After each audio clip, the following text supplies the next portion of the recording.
What if Rex resumed command after his chip was removed? It starts as Ahsoka senses something terrible has happened with Anakin, but at the same time, Commander Rex receives Order 66, and it quickly spreads out the vendor. Rex fights it long enough to tell Ahsoka to find Fives, but he quickly succumbs to its control. Rex and a squad of clones attempt to execute her, but Ahsoka manages to escape them, inadvertently using the training that Anakin had put her through with the clones. As the clones follow Order 66 and slowly search the vendor for Ahsoka, she immediately goes in search of information about Fives. She had a hard time moving around with all the clones searching for her, but she soon reached her destination. She goes to her only potential allies, the astromechs that are stored on the vendor. With their help, she searches the central computer for files on CT-5555, or Fives. There are several files that she scans through, but a note agreeance report made by Rex catches her eye, though she has to use Anakin's password to view it because it was sealed. He admits that he doesn't fully believe or understand what he saw or heard, but he believes that there is a possibility that the inhibitor chips had a purpose that they didn't yet fully understand.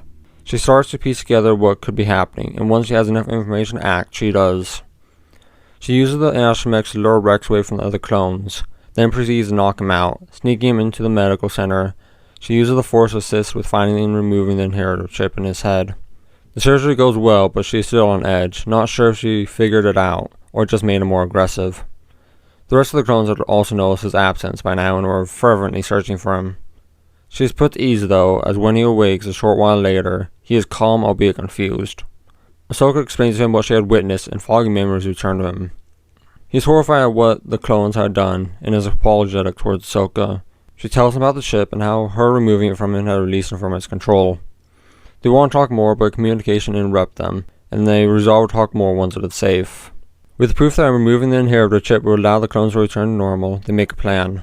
Ahsoka would go to Maul since he seemed to know that something like this would happen, though Rex informed her that he might already be dead. But Rex will go and resume command and start moving chips. As he appears, the rest of the clones are suspicious, though he acts like he did while under the control of the chip, telling them he had to run into Ahsoka, who had knocked him out.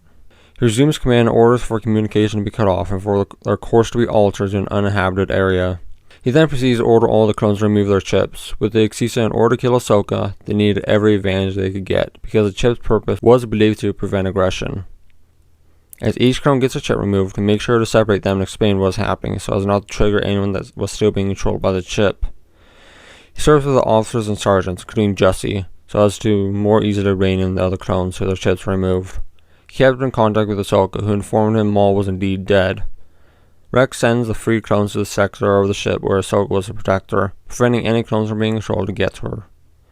During the removal process, she had time to think and became disarmed because he felt the death of the Jedi across the galaxy, and because of 3 clones that she had killed while defending herself.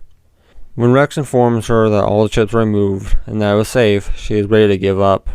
When she meets Rex on the bridge, he relents that there is nothing that can be done for the Jedi who are now dead, but convinces her that they can still help the clones that were being controlled, who the Jedi once cared for, and, if she wanted, get revenge. Ahsoka agrees to at least help the clones as she observes the psychological effect of them having been controlled and forced to do something they didn't want to do. They decide to start infiltrating fleets and bases, and first discreetly remove the chips of the clones in command, then inform them of the circumstances, that they are being controlled, and try to get them to order the removal of the rest of the unit's chips. The process was slow as they didn't have too many clones that had connections outside the 501st, though steadily picked up speed as, because they picked and chose the most likely clone units that would support them, they all joined the cause, aiming that they had basically been turned into droids. This allowed more clones from a variety of units with more connections to reach out to more units, thus speeding up the process until it was unstoppable. A network began to ferry clone supplies and information across the galaxy, and they eventually started using non-clones to help. It became an underground and silent resistance, consisting of almost every clone trooper and their allies and friends that they had made along the way. However, in order to proceed any further and grow, they needed political help as well as backing from planets and systems. This is where Ahsoka came in, with almost everyone in the galaxy knowing she had been the Padawan of the Chosen One, as well as a war hero that was no longer a Jedi. She was highly respected and admired. She also had many close connections and favors owed to her across the galaxy, and that is where she started. She talked with several people, including Saw Gerrera, Cham Syndulla, Bail Organa, Ryu Chuchi, Bo-Katan, King Yi Char, and many more. Most pledged full support, while others at least pledged some. Few refused her, especially with others like Bail Organa accompanying and assisting her. Some Jedi that survived the Purge did join the network, some wanting to fight while most just wanting the safety offered. However, most of those that did service were Padawans or younglings, with a few knights. Bail Organa kept the survival of Yoda and Obi-Wan a secret per their last wishes, and they didn't service to prove otherwise. Some of the Republic fleets disappeared as soon as the chips were completely removed from every clone, to start building networks along with the clones at abandoned outposts and bases. Those that deserted took everything they could get their hands on, from intelligence, equipment, resources, and even people that could benefit their cause. This inadvertently speeds up Project War Mantle, and recruitment of civilians ramps up. The clones that can stay remain in the new Imperial military, using it as a stage ground and acting as spies, while the rest desert, gathering forces and infiltrating areas, preparing to sabotage and raid, to wage war against the new Imperial military. Whether Ahsoka wanted revenge or not, the clones wanted revenge for how they were treated. They gathered evidence of the crimes of Palpatine and many others, intending to broadcast it over the holonet, wanting to turn the populace against them. The military plan was to cripple the Imperial military, cutting off supplies and communication while raiding important targets and capturing and killing key figures. They staged clones at key locations and facilities, ready to act at a moment's notice. This was for the best, as, when Vice Admiral Rampart ordered the destruction of Poca City, the clones aboard refused. The clones commandeered the fleet, arresting anyone that wasn't a clone. They quickly informed the network of the situation and was decided that now was time to act, so as to keep the advantage of surprise, even though they weren't fully ready. It started with the clones fully seizing fleets and bases, blocking hyperspace routes and knocking down planets. They broke into holonet broadcasting stations across the galaxy, and evidence that the war was staged by Palpatine, with Dooku being his apprentice, why and how the Jedi were killed, the controlling of the clones, and many other things were broadcast over the holonet, with the clones helping on many planets, to ensure that it continued to broadcast without interruption, as well as jamming Imperial signals. Clone strike forces jumped out from their staging areas, either eliminating or arresting key political and military figures loyal to Palpatine, such as Tarkin, and sabotaging or just blowing up supplies, infrastructure, and equipment. The newly created TK troopers put up a valiant fight, but were powerless to stop them, both in the aspect that their combat abilities were inferior, that they were trained by clone commandos, who were now against them and had purposely trained them poorly and to be predictable. The clones also assisted several worlds to overthrow and quickly kick the Empire off them, including Ryloth, Onderon, Mon Calamari, and Mandalore, and many others. A fight begins above Coruscant as the clones turn on the defense force, and more fleets arrive to assist. A blockade is quickly put in place above Coruscant, all the while clones on the ground secure control of essential buildings and infrastructure. Ahsoka knew that in order for this to work, Palpatine had to be captured or killed, and with her believing she is one of the strongest remaining Force users, she decides to fight and face Palpatine.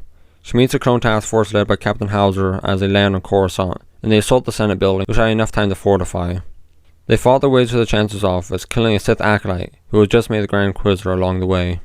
Bail Organa tries to start an emergency Senate meeting, but since there is fighting in the Senate Hall, most refuse and are fleeing instead, and it is postponed until fighting ceases. When Ahsoka and Clone Strike Force reach the Chancellor's office, they find Vader and Palpatine. A fight quickly starts, but it is an unwinnable battle, and most of the clones are quickly slaughtered. Knowing that defeat here risks undermining everything that had happened to this point, all the lives sacrificed and hardships endured, a wounded Captain Hauser orders an orbital bombardment on his location. Ahsoka and the remaining clones, hearing what he was doing, defend him valiantly. They all quickly cut down though. Ahsoka, having been pushed back to where Hauser rested against the wall, was last to be cut down. As Vader sends over the wounded Ahsoka and Captain Hauser, lightsaber rays to finish them. Turbo laser fire smashed into the office and the building around them is vaporized and quickly brought down, reduced to molten slag. With the death of Palpatine and with all of his supporters either dead or in prison, they successfully bring down the fledgling Empire with no chance of resurgence, and a tedious peace begins with order being enforced by all the clones. An emergency Senate meeting is held by those that could attend, with most doing so via hologram, and it was decided that they would revert back to the system of the Republic, and that Bail Organa would be made the temporary Chancellor. There is distrust of the clones, as it appeared that they had just revolted, but abates as they slowly ease back on the control of the populace Senate, with them only interfering when there is conflict, and as the truth about their existence and tragic story circulates. They also get representation in the Senate by Ryu Chuchi, at least until they can find a willing clone to take her place. More Jedi come out of hiding, this including Obi-Wan, who brought Luke with him. Luke was raised with a sister on Alderaan by the Organas under the tutelage of Obi-Wan Kenobi.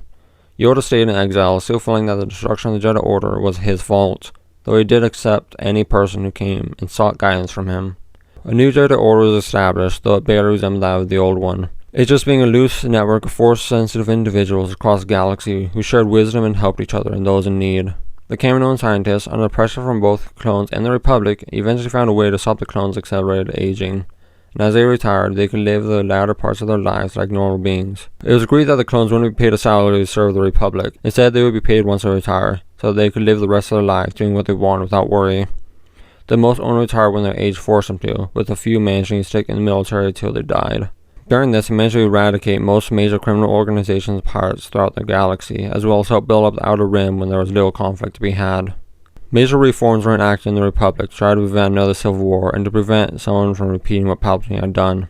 A new golden age of the Republic started, this one void of Sith, and only a few Jedi, with the people of the Republic learning from the mistakes of the past to help guide them into the future.